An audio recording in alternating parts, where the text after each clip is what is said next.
పార్లమెంట్లో 12కు మించి సీట్లు కనుక సాధిస్తే ఎన్నికల్లో మీ వైఖరి ఏ విధంగా ఉండబోతుంది? మీకు ఒక మాట నేను స్పష్టంగా చెప్తున్నామా,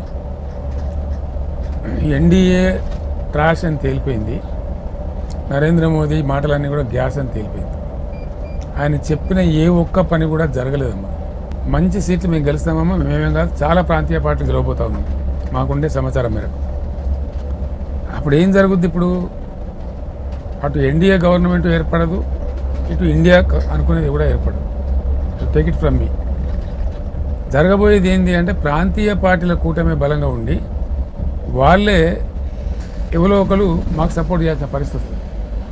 మేము వాళ్ళకి సపోర్ట్ చేయడం ఆ శకం అయిపోతుంది. ఇక కొంత రిజల్ట్ రావు. అప్పుడు ఏం జరుగుద్ది? మాకు ఏది ఉచితమో మేము అప్పుడు అందరం కలిసి నిర్ణయం తీసుకుంటాం, ఎవరి సపోర్ట్ స్వీకరించాలో తీసుకుంటాం.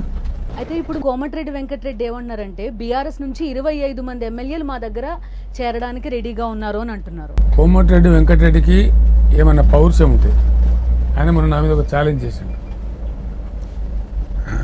మీకు 2 సీట్లు కూడా రాకపోతే నువ్వు రాజీనామా చేస్తావా? ఒకవేళ 8 సీట్లు వస్తే నేను రాజీనామా చేస్తాను. ఆయన ద్వంద్వ ఇక్కడ చూడండి, 2, 8 అంటే భయం పుచ్చుకున్నది. ఇప్పుడు ఒకవేళ మాకు 8 కనుక వస్తే ఆయన రాజీనామా చేస్తారట. నిజంగానే ఆయన మనిషి అయితే ఖచ్చితంగా ఆ మాట మీద నిలబడి ఉండాలి. అంతే, అంతకని ఇక్కడ మాట్లాడాలి.